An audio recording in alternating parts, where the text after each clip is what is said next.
నమస్తే అన్న అందరికీ నమస్కారం. కువైట్ ఉప ప్రధానమంత్రి షేక్ ఫహద్ ఆల్ యూసఫ్ గారు కువైట్లో ఉన్న హిందువులు మరియు ముస్లిమేతరులు ఎవరైతే ఉన్నారో వాళ్ళు క్రిస్టియన్స్ కావచ్చు, బౌద్ధులు కావచ్చు, లేకపోతే జైనులు కావచ్చు, సిక్కులు కావచ్చు, ఇతర మతాలకు సంబంధించిన వారు కువైట్లో ఎవరైతే నివసిస్తూ ఉన్నారో వాళ్లకు శుభవార్త చెప్పడం జరిగింది.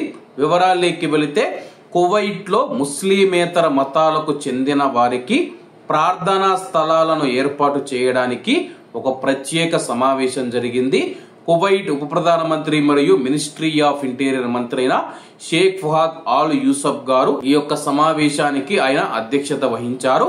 కువైట్ లో మతపరమైన కేంద్రాలు, ప్రార్థనా స్థలాల నియంత్రణ బాధ్యతలను ప్రభుత్వం అప్పగించిన బృందం నిర్వహించిన రెండవ సమావేశం ఇది.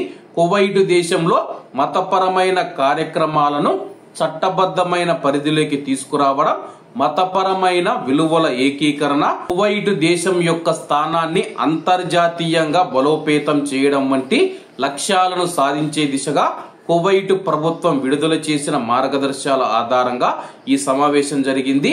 అలాగే ఈ అంశం పైన గతంలో జరిగిన సమావేశం ఫలితాలను కూడా అధికారులు సమీక్షించారు. ముస్లిమేతరులైన హిందువులు కావచ్చు, లేకపోతే క్రిస్టియన్స్కి ఇప్పుడే మనం చూసుకుంటే చర్చిలు ఉన్నాయన్నమాట. అలాగే ముఖ్యంగా హిందువులు కానీ, లేకపోతే జైనులు కానీ, సిక్కులు కానీ, ఇతర మతాల వారు ఎవరైతే ఉన్నారో వాళ్లకు సంబంధించి ప్రార్థనా మందిరాలను ఏర్పాటు చేసేందుకు వాళ్లకు స్థలాలను కేటాయిస్తామని చెప్పేసి ఉప ప్రధానమంత్రి గారు తెలియజేశారు. అలాగే ముస్లిమేతరులకు మత సంస్థలకు లైసెన్సులు ఇచ్చే విధానాలపైన కూడా ఈ సమావేశంలో చర్చ జరిగింది.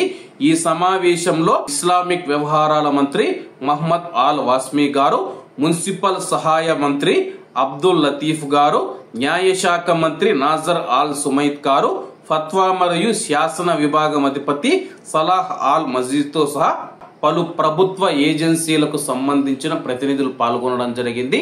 ప్రస్తుతం మనం చూసుకుంటే కువైట్ దేశం చమురు ఆదాయం దిశగా అయితే దృష్టి పెడుతూ ఉందన్నమాట.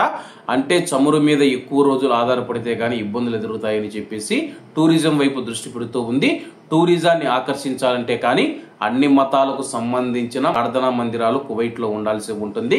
అంటే వివిధ దేశాల నుంచి కువైట్ కు వస్తూ ఉంటారు కాబట్టి అన్ని మతాలను మేము సమానంగా చూస్తూ ఉన్నామని చెప్పి కువైట్ దేశం ప్రపంచానికి ఒక సందేశం పంపుతూ అయితే ఈ యొక్క సమావేశం జరిగింది. రాబోయే రోజుల్లో జరిగే సమావేశాలలో దీనిపైన పూర్తిగా క్లారిటీ వచ్చే అవకాశం ఉంది. ఇదే జరిగితే కానీ కువైట్ లో మనం చూసుకుంటే గానీ హిందువులకు సంబంధించిన గుళ్ళు కానీ, సిక్కులు జైనులకు సంబంధించిన ఏవైతే ప్రార్థనా మందిరాలు ఉన్నాయో అవి కూడా చూడవచ్చని చెప్పేసి నిపుణులు అభిప్రాయపడుతూ ఉన్నారు.